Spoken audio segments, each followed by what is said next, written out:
few words. Well, Robert, thank you very much. Robert, thank you very much indeed. Welcome as he's already given you a welcome, and thank you for inviting me to say a few words. Actually, Joe Watkins, the President, is here, although he's ducked out of sight. He said he's not on duty, so I've said I'll say a few words. Can I just say I've had a look around the exhibition, and my first point is many, many congratulations to all of you. A tremendous amount of hard work. I think I would also like to say welcome to the profession, because it's the most exciting profession ever. I cannot say enough about it. You've decided to join the profession at an interesting time. The state of the economy is not brilliant, and if you look at the public sector, I think they're hemorrhaging landscape architects at this very moment. But just be patient. The moment will be over very shortly indeed. And what I'm saying to government at the moment is if you remove a landscape architect, you're becoming incompetent because of the European expression about competent authorities. And in fact, they will be ill-equipped to cope with the challenges of the future. I was with a man you probably have never heard of before about a week ago, a chap called Sir Colin Stansfield Smith, and he was knighted for his contribution to architecture, particularly the architecture of schools. And he said to me, the day of the architect is over, the day of the landscape architect is nigh. Yeah. And he really, really meant it, and he's a passionate architect, but he absolutely believes that the landscape profession is very much the future. And so I would just add a couple of words, and they are slightly provocative perhaps, to what he's said. I actually do believe that the day of the multifunctional landscape is also nigh. And I think of all the professions around that can reconnect people with natural systems, we can do that, and we can do that very, very well indeed.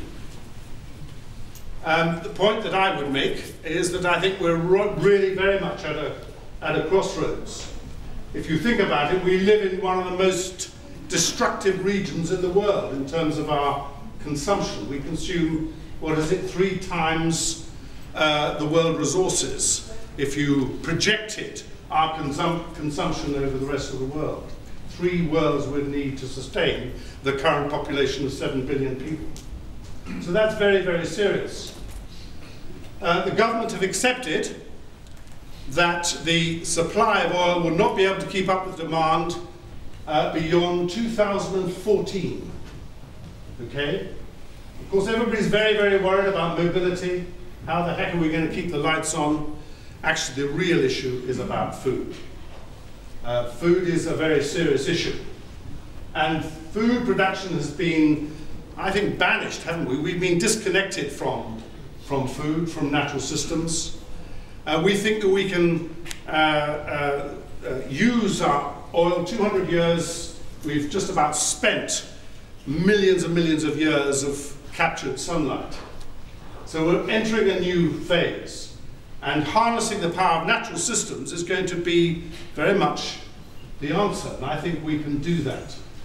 So if you look at the landscapes of the future, I see the landscapes of the future, all of them being very powerful sequestrators of carbon, being really powerful manipulators of climate, producing clean air, clean water, and good food, as well as supporting and being supported by vibrant ecosystems.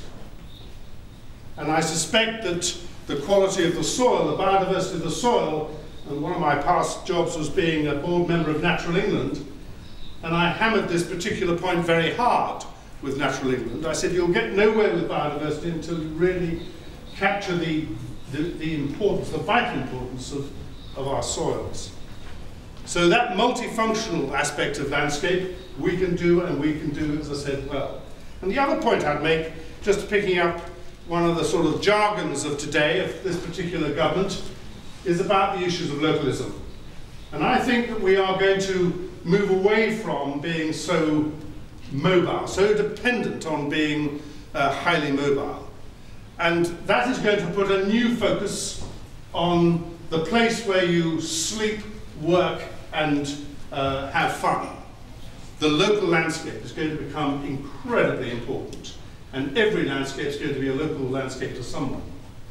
So I hope that you have the opportunity of getting out there and really meeting these sort of challenges. So without saying any more, all the very, very best of luck.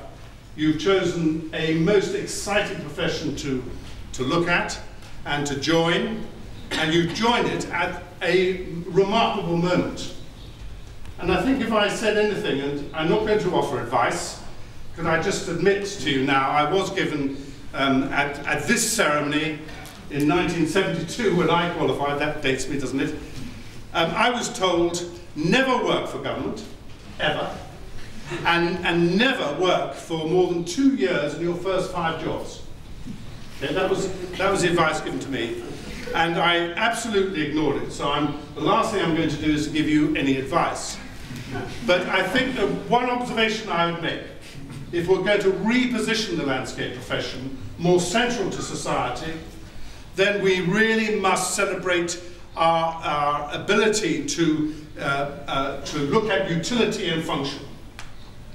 We can do that beautifully, but we do need to reposition the profession to be functional and capture that multifunctionalism that I mentioned.